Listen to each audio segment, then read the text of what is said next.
Au nom du Père et du Fils et du Saint-Esprit. Amen.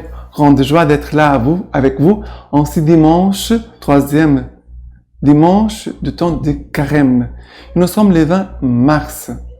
Et je vous rappelle que c'est très important de bien profiter ce temps de Carême comme une retraite. Tu peux organiser ta semaine, ta journée comme une retraite pour bien te préparer pour Pâques. D'accord? Et en ce dimanche, la première lecture, c'est Exode, chapitre 3, à partir du verset 1. Moïse faisait paître les petits bétails de Jéthro, son beau-père, prêtre de Madian. Il les mena par de là le désert et parvint à la montagne de Dieu, l'Horeb. L'ange du Seigneur lui apparut dans une flamme de feu, du milieu d'un buisson. Moïse regarda, les buissons étaient embrasés, mais les buissons ne se consumaient pas. Moïse dit, je vais faire un détour pour voir cet étrange spectacle. Et pourquoi les buissons ne se consument pas? Le Seigneur vit qu'il faisait un détour pour voir, et Dieu l'appela du milieu du buisson. Moïse, Moïse, dit-il, et il répondit, me voici. Il dit, n'approche pas d'ici, retire tes sandales de tes pieds, car le Dieu où tu te tiens est une terre sainte. Et il dit, je suis le Dieu de ton père, le Dieu d'Abraham, le Dieu d'Isaac et le Dieu de Jacob. Alors Moïse se voila la face, car il craignait de fixer son regard sur Dieu. Le Seigneur dit, j'ai vu la misère de mon peuple qui est en Égypte. J'ai entendu son cri devant ses oppresseurs. Oui, je connais ses angoisses. Je suis descendu pour les délivrer de la main des Égyptiens et les faire monter de cette terre vers une terre pâtureuse et vaste, vers une terre qui ruisselle de lait et de miel. Moïse dit à Dieu, voici je vais trouver les Israélites et je leur dis, le Dieu de vos pères m'a envoyé vers vous. Mais s'ils me disent, quel est son nom? Que leur dirai-je? Dieu dit à Moïse, je suis celui qui est. Il dit, voici ce que tu diras aux Israélites. Je suis m'a envoyé vers vous. Dieu dit encore à Moïse, tu parleras ainsi aux Israélites. Le Seigneur, le Dieu de vos pères, le Dieu d'Abraham, le Dieu d'Isaac et le Dieu de Jacob, m'a envoyé vers vous. C'est mon nom pour toujours. C'est ainsi que l'on m'invoquera de génération en génération. Qu'est-ce qui se passe ici? Dans un contexte d'oppression d'esclavage, les fils d'Israël, les enfants d'Israël, sont en Égypte. Pharaon va les maîtriser, va les dominer. Ils vont devenir esclaves. Ils sont dans une grande souffrance, dans une grande misère. Et les cris de ce peuple est monté vers Dieu. Et c'est très important de se rappeler cela. Les cris de l'homme, les cris de la souffrance de l'homme, toujours montent vers Dieu. Et Dieu écoute toujours les souffrances des hommes. Et ici, ce n'est pas seulement la souffrance d'un homme, c'est la souffrance de tout un peuple, d'une nation. Et Dieu descend pour venir rencontrer et sauver son peuple. Mais Dieu va servir d'un homme qui s'appelle Moïse. Dieu se manifeste par les buissons ardents pour que Moïse puisse faire une expérience de Dieu, le Dieu vivant, le Dieu d'Abraham, d'Isaac, Jacob, voilà, le Dieu qui existe depuis toujours et qui vient vraiment pour répondre aux prières de son peuple qui souffre. Et Dieu va envoyer Moïse et en même temps, regardez, Moïse fait une expérience de Dieu comme ce feu, comme cette lumière qui ne consume pas les buissons, qui ne détruit pas. C'est comme cela la présence de Dieu. Dieu ne va pas nous détruire à nous. Il y a des gens qui parfois ont peur de Dieu, mais Dieu ne nous fait pas de mal. Il ne va pas nous détruire. Dieu veut notre bien. Mais c'est vrai que notre Dieu aussi va choisir Moïse pour aller trouver Pharaon. Et Moïse a peur. Parfois, nous pouvons avoir peur de la mission que Dieu nous confie. Mais nous devons faire confiance parce que c'est Dieu qui nous envoie. Et en même temps, Dieu va révéler son nom. Je suis m'envoyé vers vous. Je suis celui qui est. Ça veut dire que Dieu est en train de dire, je suis le Dieu de toute l'éternité. Je suis celui qui existe et qui existera pour toujours. Tout le reste, un jour ça finira. Toutes les autres choses ne sont pas éternelles. L'unique qui est éternel, c'est Dieu. Et Dieu veut aussi nous communiquer la vie éternelle. Voilà la première lecture d'aujourd'hui. Maintenant, les psaumes d'aujourd'hui, c'est le psaume 103, à partir du verset 1. Bénis le Seigneur, mon âme, du fond de mon être, son saint nom. Bénis le Seigneur, mon âme, n'oublie aucun de ses bienfaits. Lui qui pardonne toutes tes fautes, qui te guérit de toute maladie, qui rachète à la fosse ta vie, qui te couronne d'amour et de tendresse. Le Seigneur est tendresse et pitié, long à la colère et plein d'amour. Elle n'est pas jusqu'à la fin sa querelle, elle n'est pas pour toujours sa rancune. Il ne nous traite pas selon nos péchés, ne nous rend pas selon nos fautes. Comme est l'auteur des cieux sur la terre, puissant est son amour pour qui le craint. Voilà l'amour du Seigneur qui est grand, qui est immense. La tendresse du Seigneur. Est-ce que tu as fait déjà une expérience de la tendresse du Seigneur? Parce que notre pape François, aujourd'hui, parle beaucoup de la tendresse de Dieu. De la manifestation de la tendresse de Dieu. Que Dieu veut nous donner sa tendresse. Que Dieu veut se servir de nous pour manifester sa tendresse. Que la tendresse de Dieu arrache de nous notre péché. Que la tendresse de Dieu arrache de nous la dureté, que nous rend insensibles les uns aux autres. La tendresse de Dieu manifeste la victoire de Dieu en nous. Parce que le péché ferme notre cœur, la tendresse ouvre-nous. D'accord? Et maintenant, la deuxième lecture d'aujourd'hui, c'est 1 Corinthiens chapitre 10, à partir du verset 1. Car je ne veux pas que vous l'ignoriez, frères. Nos pères ont tous été sous la nuée, tous ont passé à travers la mer.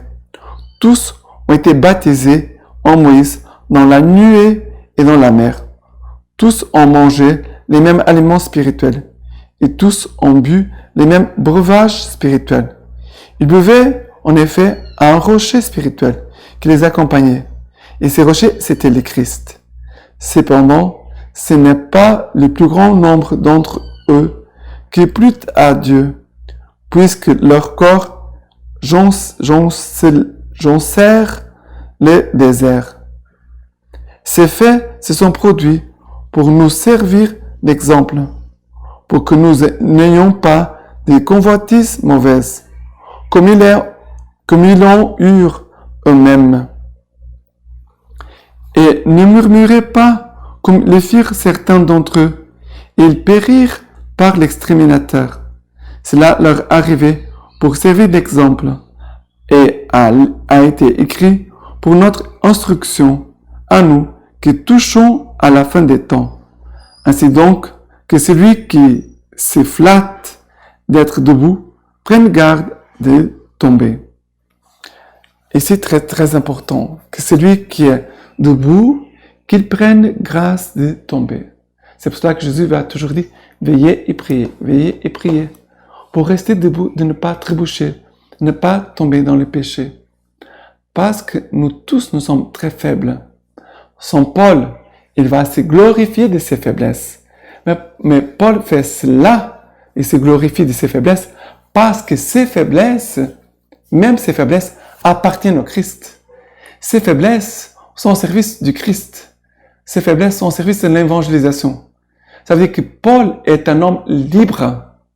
Il ne cache pas ses faiblesses. Il ne va pas nier ses faiblesses. Il ne va pas lutter, se révolter contre ses faiblesses. mais il va faire de ses faiblesses un moyen, on pourrait dire comme ça, il va faire de ses faiblesses comme un moyen, un instrument pour s'unir davantage à Dieu et d'être plus fécond, ça veut dire de communiquer davantage la vie divine, de communiquer la parole de Dieu aux autres, à partir de ses faiblesses même. C'est très impressionnant. Que le Seigneur vraiment nous donne cette grâce d'avancer, même dans le désert, de ne pas s'arrêter, de ne pas murmurer, mais d'avoir un cœur bien uni à Dieu, qui est capable d'accueillir toutes choses, tout ce que Dieu nous envoie, dans la certitude que Dieu peut se servir de tout pour former en nous un homme et une femme plus saintes, et que nous puissions être capables d'être plus attentifs à Dieu et de pouvoir vraiment correspondre à son amour parfaitement. Et maintenant, l'évangile d'aujourd'hui, c'est Luc chapitre 13, à partir du verset 1. En ce même temps, survinrent des gens qui lui rapportèrent ce qui était arrivé aux Galiléens, dont Pilate avait mêlé le sang à celui de leurs victimes.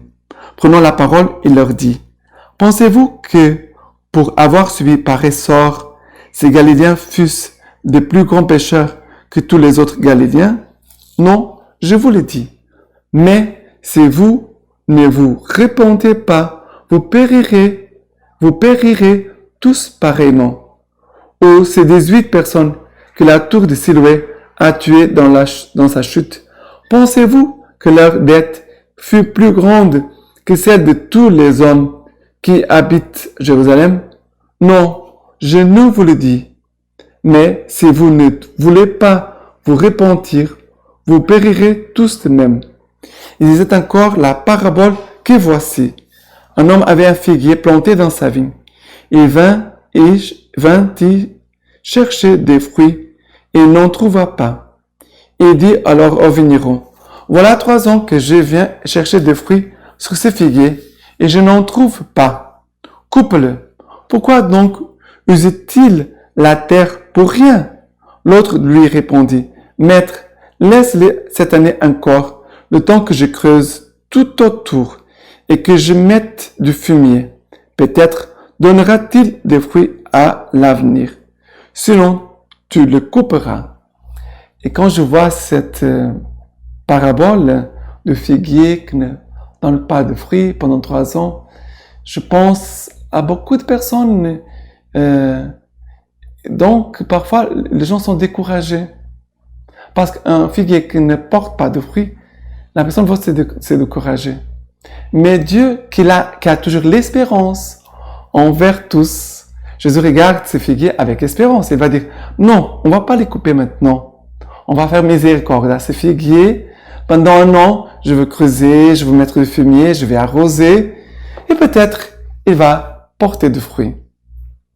Et c'est surprenant parce que parfois, on trouve dans l'église des hommes qui ont été des grands pécheurs, mais à un moment, il y a eu un déclic intérieur, comme s'ils se réveillaient de leur sommeil et ils viennent vers Dieu. Ils viennent vers Dieu. Ils commencent à faire un chemin de conversion. Ils commencent vraiment à vouloir servir le Seigneur. Ils commencent à vouloir vraiment témoigner de Jésus. Et on voit qu'après plusieurs années, on pourrait dire de stérilité, d'un coup, ils commencent à porter beaucoup de fruits. Et parfois, il y a des gens qui sont là depuis des années, et que peut-être, soit ils ne portent pas beaucoup de fruits, très peu, et parfois, il y a des gens qui passent tout le temps en train d'engueuler les autres, de se disputer avec les autres, de gronder les autres, d'être en guerre avec les autres. Quand je parle des autres, non, ce ne sont pas les autres, sont loin. Je ne parle pas de Russie et d'Ukraine. Nous devons toujours prier pour la paix dans le monde et dans la paix dans les nations. Mais nous devons prier pour la paix aussi entre nous. Parce que s'il y a la guerre entre nous, qui sommes ici proches, cela va produire la guerre aussi dans d'autres endroits au monde. Je dis toujours ça. S'il y a des guerres au monde, c'est parce qu'il y a des guerres au-dedans de nous. nous devons cesser, arrêter, finir les guerres entre nous. Et quand il y a la paix, on permet à l'Esprit Saint d'y entrer et de féconder, de nous faire porter beaucoup de fruits pour la gloire de Dieu, le salut du monde et aussi la joie des frères et sœurs. Et maintenant, la lecture patristique d'aujourd'hui, c'est l'eau vive de Saint-Augustin. Arrive une femme, elle représente l'Église. L'Église qui n'était pas encore justifiée, mais déjà appelée à la justification, car c'est de cela qu'il est question. Elle arrive sans savoir, elle trouve Jésus et la conversation s'engage. C'est la rencontre de Jésus avec la Samaritaine. Voyons pourquoi arrive une femme de Samarie qui venait puiser de l'eau. Les Samaritains n'appartenaient pas au peuple des Juifs, car à l'origine, ils étaient des étrangers. Cela convient à la comparaison que cette femme arrive de chez les étrangers, alors qu'elle offrait l'image de l'Église. En effet, l'Église devait venir des nations païennes, être étrangère à la descendance des Juifs. Écoutons-la donc. En elle, c'est nous qui parlons. Reconnaissons-nous en elle, et en elle, rendons grâce à Dieu pour nous. Elle était la figure, non la vérité, car elle-même a présenté d'abord la figure, et la vérité est venue, car elle a cru en celui qui, en elle, nous présentait cette préfiguration. Donc, elle venait puiser de l'eau, tout simplement, comme font ordinairement des hommes ou des femmes. Celui qui cherchait à boire avait soif de la foi de cette femme, Jésus. Écoute enfin, quel est celui qui demande à boire, Jésus. Jésus lui répondit, si tu savais les dons de Dieu, si tu connaissais celui qui te dit, donne-moi à boire, c'est toi qui lui aurais demandé, et il t'aurait donné de l'eau vive. Il demande à boire, et il promet à boire. Il est dans le besoin, comme celui qui va recevoir. Et il est dans l'abondance, comme celui qui va combler. Si tu savais les dons de Dieu, dit-il. Le don de Dieu, c'est l'Esprit Saint. Mais Jésus parle encore à cette femme de façon cachée, et peu à peu, il entre dans son cœur. Peut-être l'instruisit-il déjà. Qu'y a-t-il de plus doux et de plus bienveillant que cette invitation? Si tu savais le don de Dieu, si tu connaissais celui qui te dit, donne-moi à boire, c'est peut-être toi qui demanderais et il te donnerait de l'eau vive. Quelle eau va-t-il lui donner, sinon cette eau dont il est écrit, en toi est la source de vie. Voilà, Jésus veut nous donner cette eau de l'Esprit Saint. Jésus veut aussi se donner lui-même à boire à nous. C'est Jésus qui peut étancher notre soif d'amour. Et maintenant, je vous laisse la bénédiction par les mains toutes pures de la Vierge Marie. Que les deux Tout-Puissants vous bénissent et vous gardent, le Père, le Fils et le Saint-Esprit. Amen.